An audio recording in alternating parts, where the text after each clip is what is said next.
Hey, what's going on, guys? This is Kincaid or IceRink5am here, and welcome to another Call of Duty Advanced Warfare video.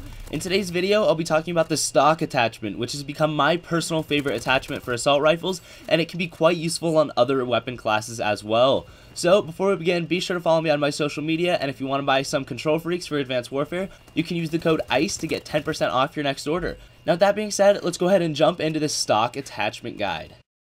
No, I never seen a crowd like this. They ain't never screamed out like this. It's more than beautiful, more than beautiful.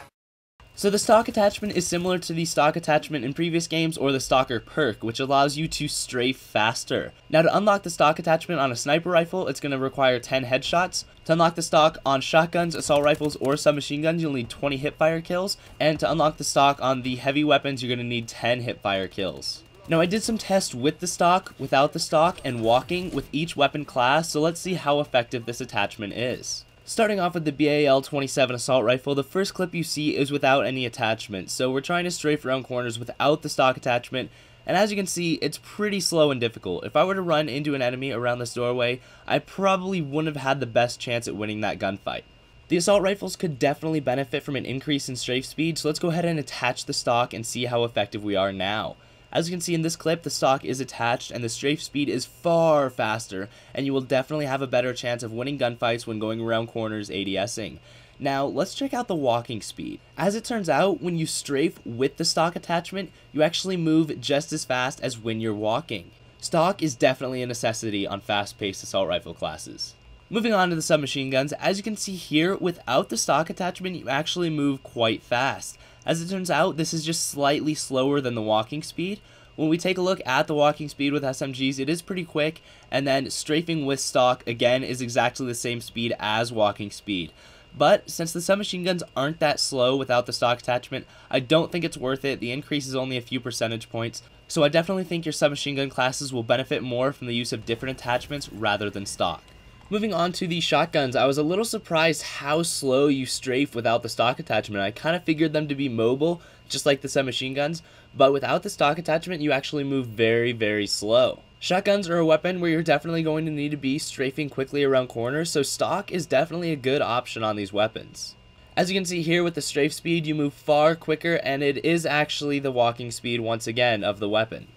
Using the stock attachment will really allow your gameplay to flow well with a shotgun because you're going to go from walking to strafing quite often. Moving on to the heavy weapons, we see that we strafe extremely slow with these weapons. You're definitely not going to be successful strafing around corners with this bad boy, so let's check it out with the stock attachment. Oh, and once again, quite an incredible difference. If you're going to be camping with these heavy weapons, you're not going to need stock, but if you're planning to move around the map with them, you're probably going to want to attach the stock. Again, here's the walking speed of one of the heavy weapons just to show you that it is identical to the strafe speed using stock. Moving on to the sniper rifles, the results are the same. With stock, you move the same speed as walking speed, and without stock, you move quite slow. But I would definitely not recommend using the stock attachment on snipers. Moving fast while ADSing with a sniper actually makes it a lot harder to focus and control your weapon and find your enemies. I remember with specialist bonus in previous Call of Duty games, I hated getting the stalker perk if I had a sniper because it made it far more difficult to use. As you can see in this clip with the stalker perk, you can't really see where I'm going. It's really, really hard to control. So I would not recommend the attachment on any sniper rifles. Your points can definitely be better spent elsewhere.